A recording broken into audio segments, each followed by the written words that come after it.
안녕하세요. 자동차 모든 카멘 김선호입니다. 오늘은 모터를 하나 들고 나왔습니다. 지난번 쇼츠 영상에서 말씀드렸다시피 하이브리드 자동차에 들어가는 이 모터 중에서 제1편 HESG 이 모터에 대해서 이야기를 하고자 합니다. 하이브리드 자동차에는 내연기관 자동차와 다르게 여러가지 추가된 부품들이 있죠. 그 중에서 가장 대표적으로 따지면은 첫 번째로는 이 HESG가 있을 거예요. 제가 배움이 짧기 때문에 오늘은 특별한 분을 모셨습니다. 편집자님께서 저기 이제 양력을 쫙 이렇게 해주실 거예요. 이충성 박사님을 소개합니다.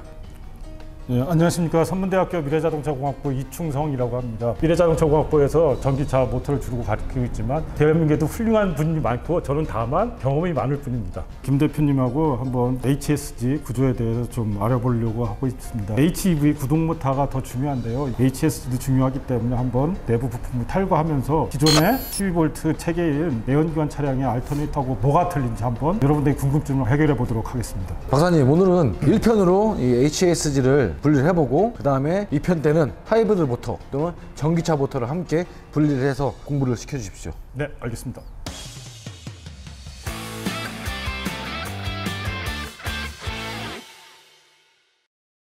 HESG가 뭔가요? HESG 모터는 하이브리드 스타터 제너레이터의 약자로 HESG라고 부릅니다. 기존의 알터네이터하고 틀린 부가 기능을 갖고 있는 거예요. 그게 바로 여러분이 잘 알고 있는 아이디어 스탑, 차가 정차를 했을 때 다시 브레이크를 떼고 약자를 밟을 때 엔진을 스타팅하는 기능을 갖고 있습니다. 스타터 기능을 가지려면 이게 어쩔 수 없이 하이브리드 모터에는 HESG가 들어가게 돼 있습니다. 제가 얼핏 듣기로는 이 모터 만드는 기술이 우리나라가 정말 잘한다고 들었는데 그게 맞는 건가요? 네, 맞습니다.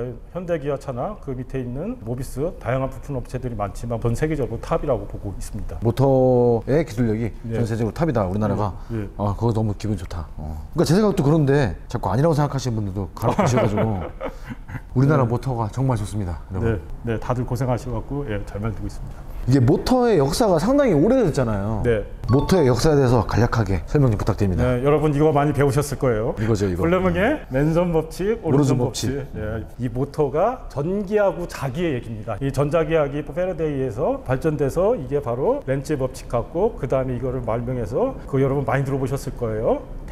테슬라가 이 교류 모터의 창시자입니다. DC 모터하고 달리 그렇게 역사를 보시면 됩니다. 그리고 1970년, 80년 지나서 이 반도체와 더불어서 교류 모터가 활성화됐다고 보시면 되겠습니다. 일본에서 그 스미토모 금속이라는 데가 있어요. 거기서 사과 박사님이라는 분이 계세요.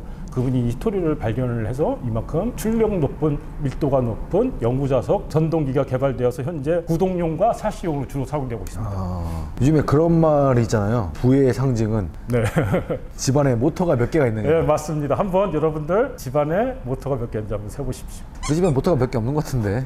그럼 저는 가난한 것 같아요. 우리나라 상당히 고급차에도 이런 AC 전동기를 뿐만 아니라 DC 전동기 포함해서 제가 알기로는 100개 이상은 들어가는 걸로 알고 있습니다. 자동차에만 100개 이상의 모터가 들어간다. 고급 차량일수록 네, 더 올라가겠죠. 더 올라가겠네. 여러분들 보시는 썬루프, 트렁크, 윈도우, 와이퍼, 마사지 기능 갖는 시트도 있죠. 공조 장치에도 블로우 모터가 들어가고. 다 당연하고. 뭐 혹시라도 오늘 영상에서 좀 다른 부분, 좀 틀린 부분, 그런 부분도 있으면 전공하고 계신 분들 계시다면 댓글로 이 부분은 잘못됐다고 말씀해 주시면 분명히 저희 박사님도 공부가 되고 네. 저도 공부가 되고 아주 도움이 될 것 같습니다. 날카로운 질문 많이 해주시길 바랍니다. 오늘은 이렇게 HESG만 분리를 한번 해볼 건데 정확하게 기존 발전기 알터네이터랑 HESG랑 확연하게 다른 점 하면은 제 눈에 보이는 거는 냉각 장치예요. 네, 맞습니다. 어떤 방식으로 냉각을 하고 어떤 방식으로 냉각하는지 좀 가르쳐 주셨으면 합니다. 네, 알겠습니다. 삼상 교류 모터라는 말이 좀 여러분들 어려우시겠지만은 이게 이제 같이 뜯어보시게 되면 여기 단자가 3개가 있습니다. UVW 하라고 하는 사람도 있고 ABC라고 하는 사람도 있고 뭐 상이라고 하거든요. 그래서 3상이 들어갑니다. 이게 인버터 쪽에서 AC 3상 교류가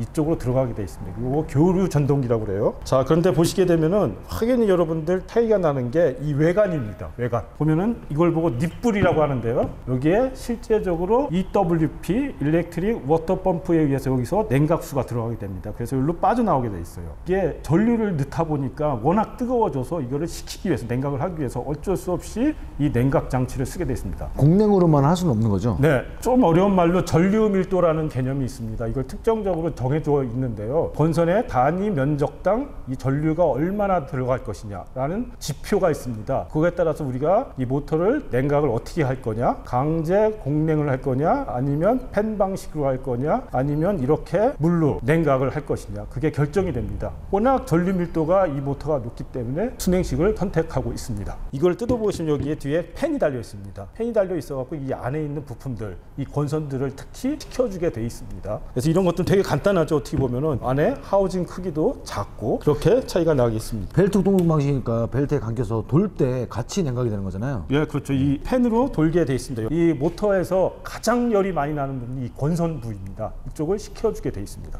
이 알터네이터와 이 HSG의 그 건선 방식은 좀 다른가요? 이거는 통상적으로 알터네이터는 델타 방식을 쓰고 있습니다. 이거는 Y결선 방식을 쓰고 있고요. 그 차이점이 있겠습니다. 일단은 분리를 해서 네, 분리를 한번 해보겠습니다. 어차피 같은 거니까 하나는 빼겠습니다. 네. 이 알터네이터는 분리가 그렇게 어렵지 않을 것 같은데 이 친구는 조금 어려울 것 같아요.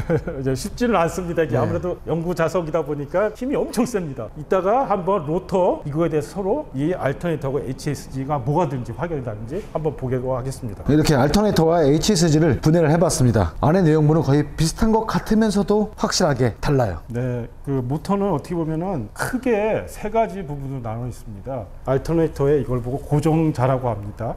스테이터 용어로.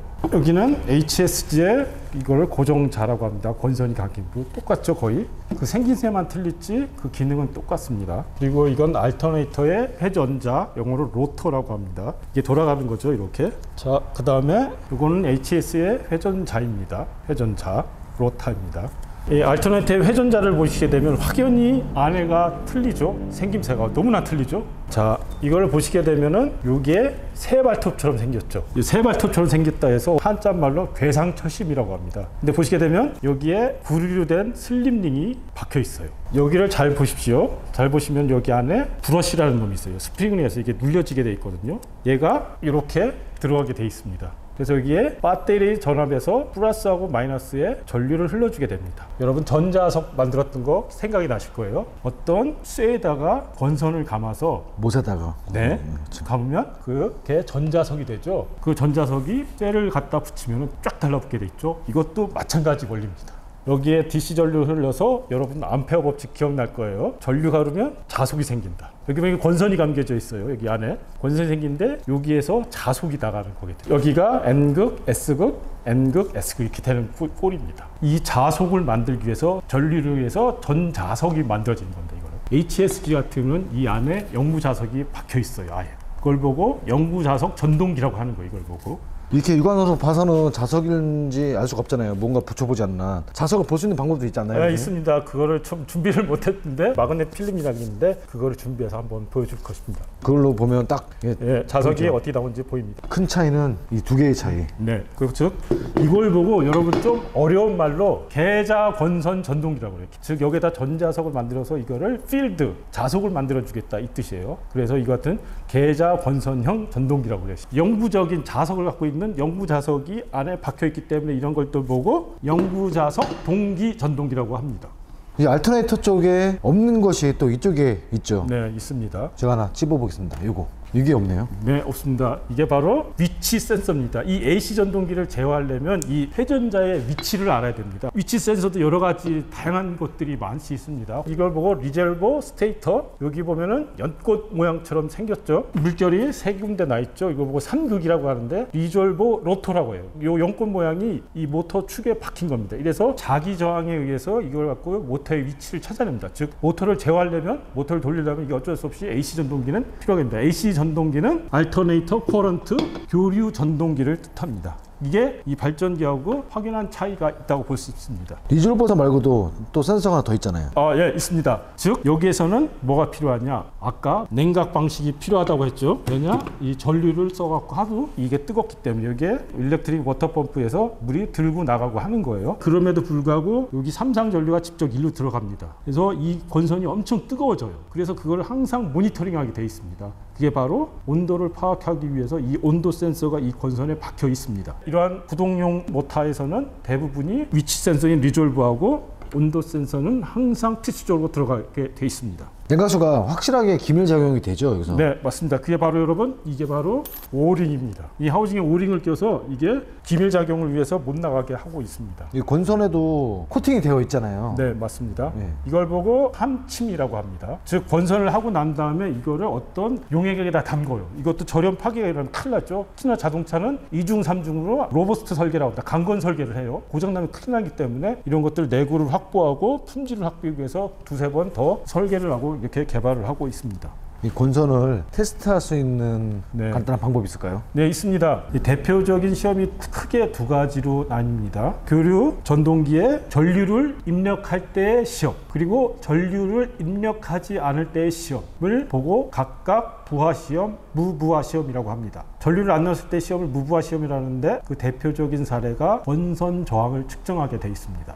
U상, V상, W상이라고 했습니다. 제가 솔레노이드 전자석 얘기를 했었죠. 권선을 많이 감을수록 그리고 거기에 전류를 많이 넣을수록 그 자석의 힘은 엄청 세집니다. 이 권선을 많이 감겼을 때 그 저항은 어떻게 될까요? 올라가겠죠, 당연히. 저항은 고유 저항 곱하기 분의 권선의 단면적 분의 길이입니다. 도선의 길이가 길어질수록 네, 저항이 맞습니다. 커지니까. 네. 그런데 이게 상반된 얘기가 있습니다. 줄열이라고 여러분 배우셨을 거예요. I 제곱 R이라고 배우실 거예요. 그게 동손이라고 합니다. 코퍼로스라고 하는데 코퍼가 동입니다. I 전류가 높을수록 R 저항이 높을수록 열은 나게 돼 있습니다. 여기다 전류를 넣으니까 이 권선에서 열이 나게 될 거예요. 그걸 식혀주려고 이 냉각 장치를 쓰고 있는 겁니다. 근데 아까 다시 돌아가면은 여기도 분명히 권선을 했어요. 이 편차가 없어야 된다는 뜻입니다. 이 모터의 전자장 설계를 하고 나면 그 설계자에 의해서 이런 권선 저항들이 정해지게 됩니다. 이 권선 저항계로 이걸 찍었을 때 UV, VW, WV가 편차가 없이 동일해야 된다는 거예요. 즉 편차가 있다는 건 얘기 뭐예요? 권선이 덜 감겼다는 얘기예요. 그럼 어떻게 되겠어요? 이게 모터는 떨게 돼 있습니다. 토크 리필이라고 하게 되는데요. 절대로 그런 일은 있어서는 안 되겠죠. 그걸 확인하는 방법이 권선 저항의 편차를 측정하게 돼 있습니다. 단품에서 측정이 가능한 거잖아요. 네, 맞습니다. UVW가 요 커넥터가 여기에 들어가서 이렇게 체결되게 돼 있습니다. 그래서 이게 실제로 요 3상이 인버터로 같이 연결되겠습니다. 즉 여러분이 많이 봤던 이 노란색 고전압 라인 부분을 말하고 있습니다. 그런데 이 HSG가 특별히 고장이 나는 경우를 저는 자동차 정비를 하면서 못 본 것 같아요. 네, 맞습니다. 엔진이나 변속기 같은 경우는 항상 기어들이 금속적인 마찰을 하면서 토크를 전달을 하잖아요. 근데 전기들은 어때겠어요? 그런 마찰들이 전혀 없죠. 전자력에 의해서 로터가 회전하기 때문에 그런 마찰이 없기 때문에 고장이 날 이유가 거의 없습니다. 그래서 오래 쓰는군요. 네, 근데 다만 문제가 되는 게 오래 쓰면 쓸수록 베어링은 고장날 수는 있겠죠. 그런데 이런 부품업체들이나 완성차 업체들도 이런 것들을 다 품질 내구를 보증하고 있습니다. 만약에 어디에 외관을 부딪혔다 하면은 베어링이 손상되는 게 충격에 의해서. 예, 외관에 의해서 충격을 받아서. 이 친구랑 이 친구의 가장 큰 차이가 얘는 그냥 무겁고 얘는 특별한 능력이 있잖아요. 능력을 보여주십시오, 박사님. 아까 이거 연구자석 전동이라고 했죠. 안에 연구차에서 박혔어요. 자, 요 계좌 권선 전동기의 로터를 보겠습니다. 이거는 여기에 DC 전류를 가해줘만이 이게 전자석이 됩니다. 자석이 있기 때문에 이걸 보고 영구 자석 전동기라고 합니다. 저희가 장비가 있었으면 좋을 텐데요. 요 양끝단을 보고 플레이트라고 합니다. 이 모터가 15,000rpm까지 돌아가게 돼 있습니다. 엄청난 고속 회전 속도죠. 그것 때문에 이 양구 자석이 안에 박혀 있는데 이게 고속에서 원심력에 의해서 자석이 이탈되면 안 됩니다. 그래서 요 양쪽에 플레이트로 압입해서 자석 비산 방지를 하는 기능을 하고 있습니다. 이게 자동차 정비업인 저희 같은 경우는 알터네이터 타입들은 분해도 간단하잖아요. 네, 맞습니다. 또 조립도 간단하고. 어려운 편이 아니고 네. 그리고 고장이 나는 것들이 거의 다 거기였어요. 네, 네. 몇몇 가지 부품만 교환하면 또 다시 재사용이 가능했고요. 네. 그런데 이 친구들은 제가 여기서 멘붕에 빠지는 거예요. 얘네들은 자석이 아니기 때문에 넣었다 뺐다가 너무 간단해요. 네, 맞습니다. 센터 베어링 위치만 잡아주면은 전혀 문제가 될 게 없는데 이 친구들은 빼기도 어렵고 넣는 것도 네, 어렵습니다. 사람 손으로 넣고 빼고 하는 거는 불가능하다고 봐야 될 것 같아요. 아무래도 이게 전용 지그가 있어야 됩니다. 이게 동심도라고 하는데요. 이 동심을 정확하게 맞춰갖고 이게 빼야 됩니다. 요 한쪽에 하우징을 빼내는 순간 이거는 축이 틀어지기 때문에 이 자석에 의해서 안에 있는 스테이터에 이 치라고 하거든요. 요 끝단을 하우징 한쪽 면을 떼자마자 자동적으로 이게 요 안쪽 면으로 치우쳐서 이렇게 붙어버리게 돼 있습니다. 이걸 서로 축을 잡아서 위로 당겨야 되는데 그런 지그들이 쉽지는 않을 거예요. 만드는 게. 제가 알기로는 그래서 HSG를 재제조하시는 분들은 아직 제가 듣지 못한 것 같아요. 지금 그런데 그 영구 자석 전동기는 태생이 그렇기 때문에 어쩔 수 없습니다. 이거를 어떻게 정확하게 뺄 것이냐, 센터를 잡고 그게 쉽지는 않을 것 같습니다. 재제조 하시는 분들한테 도움이 될 수도 있는 부분인데 지그를 만들어서 뺀다고 해도 눌 때도 되게 중요하잖아요. 네, 맞습니다. 그 사이 같은 상황입니다. 공극이라고 해야 되나요? 공극? 네, 네. 그 공극이 틀어지면 안 되잖아요. 네, 알겠습니다. 그럼 모터는 떨게 돼 있습니다. 그러면 이 품질이 상당히 떨어지겠네요. HSG는 재제조를 하는 분들을 아직까지 제가 보지 못한 것 같아요. 있긴 있을 수도 있겠는데. 예, 아직까지는 제가 본 상태로는 이런 차량용 히토류 영구 자석 기본으로 한 것에 대해서는 제가 그런 걸 들어본 적은 아직까지는 없습니다. 고장도 잘 나진 않지만 사고나 아니면 뭐 충격기에서 고장이 났을 때 폐기하기가 너무 아까운 것 같아요. 네, 맞습니다. 히토류 자석 문제도 여러분 아시겠지만 다 중국에 100% 의존하기 때문에 앞으로 중국이 맘만 먹으면 이거를 무기화할 수 있다는 게 큰 문제입니다. 이것만이라도 어떻게 재사용, 리듀스, 리사이클 할 수 있다면 그것도 하나의 큰 경쟁력이라고도 말할 수 있습니다. 모터와 발전기는 한 끗 차이인가요? 모터는 곧 발전기입니다. 모터링, 제너레이트 같은 말입니다. 저는 이 HSG를 이렇게 분리를 해서 볼 때마다 생각이 드는 게 있는데 이게 곧 하이브리드 모터고 이게 네, 곧 맞습니다. 예. 우리 이게 박사님 뒤에 있는 저희가 이제 준비하고 있는 전기차 모터고 네, 그게 맞습니다. 그냥 축소판인 것 같아요. 예, 축소판입니다. 다만 그 외형이 틀린 거겠죠. 물론 뭐 여러 가지 이 대형으로 갈수록 그 구조물들도 다 틀려지게 됐지만 전자적인 기능은 같다고 보시면 됩니다. 이 안에 있는 이 스테이터나 로터의 구조는 거의 비슷한데 크면 클수록 그러한 냉각 방식들 포크가 크기 때문에 그 회전자를 지지하는 기계적인 구조들이 좀 달라지는 것은 다른 점이 있습니다. 그러면 이 HSG한테는 정말 중요한 게 냉각수겠네요. 네, 맞습니다. 특히나 이런 구동계 모터는 내연기관 차량도 엔진에서 변속기에서도 오일이 중요하잖아요. 열이 나니까. 여기도 마찬가지입니다. 구동계 모터는 열이 나기 때문에 얼마나 최대한 냉각을 잘할 것이냐가 핵심 포인트라고 말할 수 있겠습니다. 이게 하이브리드 자동차는 이 냉각 시스템이 두 군데가 있잖아요. 네. 예, 내연기관 쪽과 하이브리드 쪽 가장 비싼 부품들이 앞쪽에 다 나열이 되어 있더라고요. 네.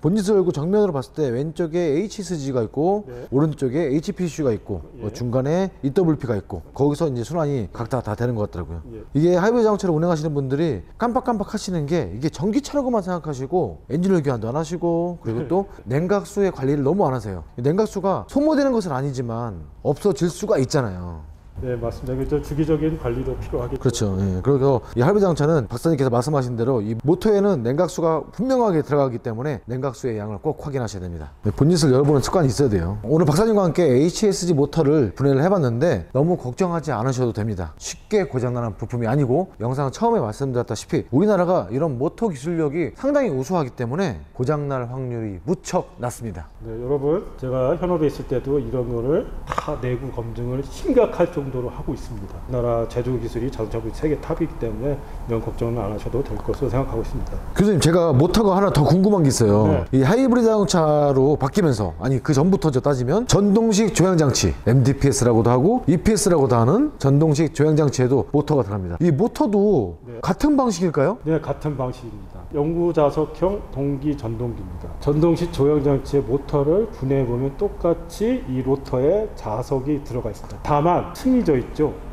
낱장. 예, 이걸 보고 전기 강판이라고 하는데 나중에 기회 되면 한번 보여드리겠습니다. 이 낱장들이 적층을 합니다. 이 적층된 곳에 안에 자석을 넣을 거냐 바깥에 자석을 넣을 거냐 따라 틀립니다. 대부분 구동 모터는 안에 자석이 들어가 있습니다. 이걸 보고 매입형 영구자석 동기 모터라고 하고 이 코 바깥에 자석이 있는 걸 보고 표면형 영구자석 모터 라고 하고 있습니다. 전동식 조향장치는 대부분 이 바깥에 있어요. 자, 근데 이 구동용 모터는 자석이 안에 들어가 있습니다. 거기에 따라서 모터의 성능이 MVH의 입장도 있고 기계적인 입장을 다 고려해서 그 시스템별로 어플리케이션별로 만들고 있습니다. 더 MVH에 더 중점적으로 두는 게 HSG 쪽일까요? 아니면 MDPS 쪽일까요? EPS, MDPS는 여러분들 직접 핸들을 돌리시죠? 그 직접적으로 타격이 가는 게 모터입니다. 그 모터의 떨림이라고 하거든요. 모터에 전류를 안 넣었을 때 여러분들이 모터를 한번 돌려보세요. 축을. 그러면 그 맥동이라고 해요. 한번 여기를 한번 여러분 들어보세요.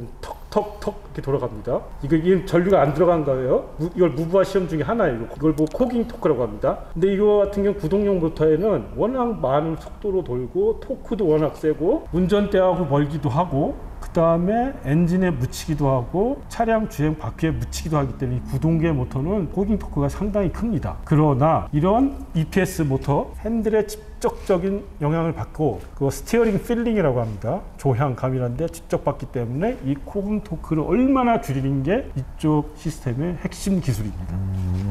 이 느낌과 조향기를 돌렸을 때 느낌은 확연히 다르죠. 같은 모터인데도. 네, 그래서 시스템마다 같은 연구 자석을 쓰지만 이런 샤시용 모터, 지금 여러분 브레이크도 모터가 들어가는 거 알고 계시죠? 샤시도 연구 자석 모터가 들어갑니다. 아까 말씀드렸듯이 연구 자석 동기 모터의 자석을 이 코어 안에다 넣을 거냐 바깥에 넣을 거냐 해서 그 모터의 코깅 토크하고 모터의 출력 밀도가 달라지기 때문에 거기에 맞춰서 시스템 어플리케이션마다 다르게 쓰고 있습니다. 자, 이렇게 오늘 우리 이충선 박사님과 함께 HSG를 분해해서 확인을 해봤습니다. 자, 오늘은 이 모터를 뜯는 1편이에요. 2편과 3편도 있습니다. 네, 감사합니다.